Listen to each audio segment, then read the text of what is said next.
Hello, it's Sarah from Spirit Expressions. I am experimenting with alternatives to Yupo paper with alcohol ink today. During this video, I am using translucent matte contact paper, and the inks that I will be using are Pool, Pink Sherbet, Denim, and an Alcohol Pearl Intrigue, and the Mixative Gold. And I will also be using blending solution and 91% alcohol. During this first part here, I'm just laid down some blending solution, and I am just kind of experimenting with how it will move at all, because this is the very first time I've ever used it. Now I just laid down some 91% alcohol that I'm going to try a heat technique with denim. I'm just using some basic techniques, and so the majority of this video is sped up by 2.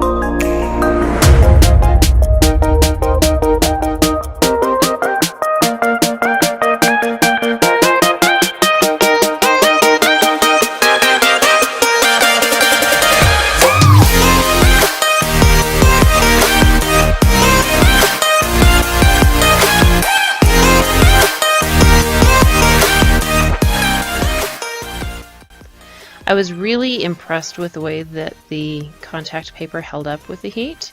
It didn't warp, it didn't curl. It was really great, easy to work with.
That is 91% rubbing alcohol that I just laid down with the Alcohol Pearl, the Intrigue, and then Gold Mixative. I laid down a lot more than I normally would. It was an accident, but also I wanted to just kind of see what would happen on the contact paper.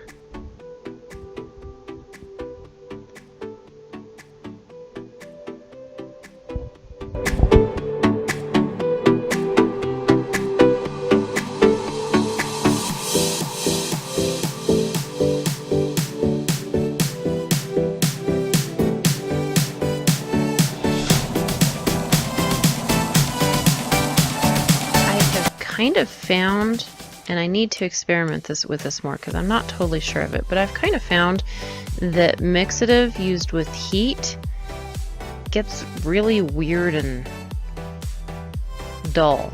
And that is a cool burst that I used with that hairdryer, not heat.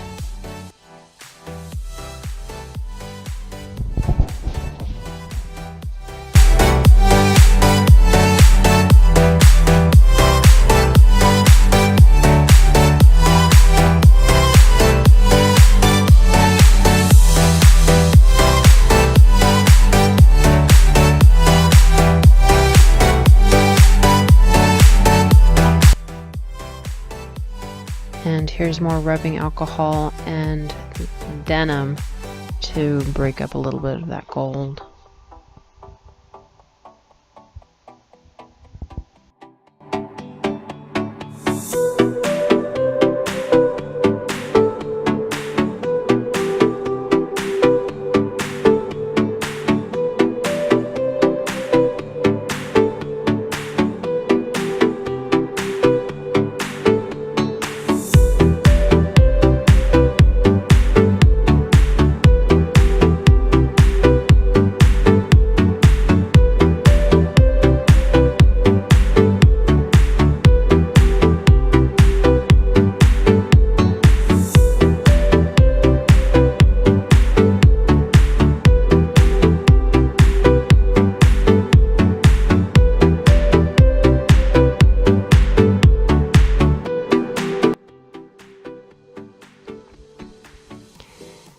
This little puddle of denim plus golden mixative was getting pretty dark, and I wanted to see what would happen if I added in some of the alcohol pearl, and it gummed up almost immediately and just left this nasty, thick, awful, yucky mess that I decided that I needed to clean up. The color itself was really pretty though, so I thought, well, maybe I can use it. In hindsight, when I moved the contact paper around, it kind of flaked off in that area. So if I were going to do it again, I would only do it on a more traditional paper. The contact paper was a little bit too flexible and it made it flake off right there in that spot. It wasn't until I really started moving the contact paper around though that happened. So if you do decide to use contact paper, you can definitely use this technique if it's something that actually appeals to you. Just be wary that it will flake off those on that gummy spot.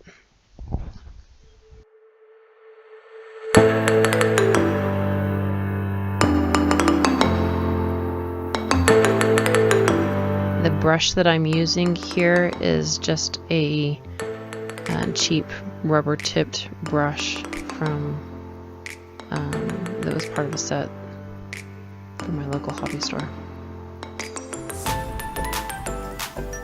A little outside of the viewing area, I am using a repurposed leave-in hair conditioner bottle that is filled with rubbing alcohol. The first 2 sprays barely did anything, the second spray did a lot. Isn't that about how it works?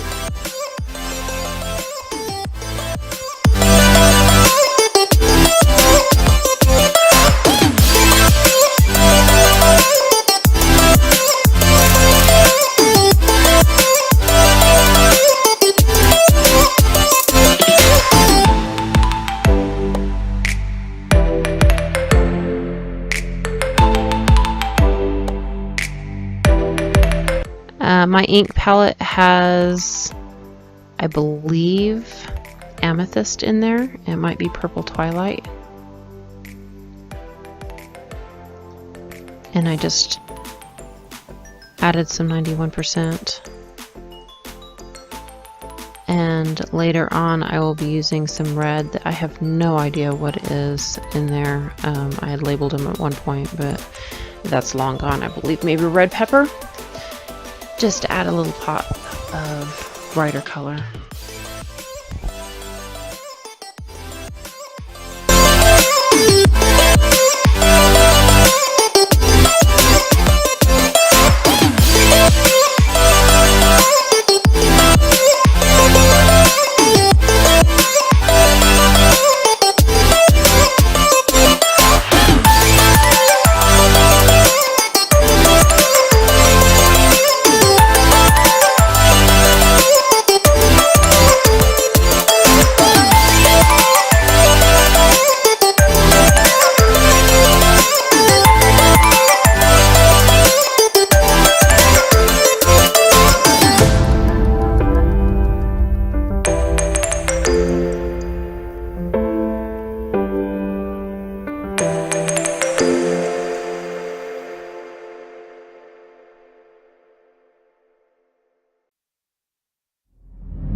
here we are.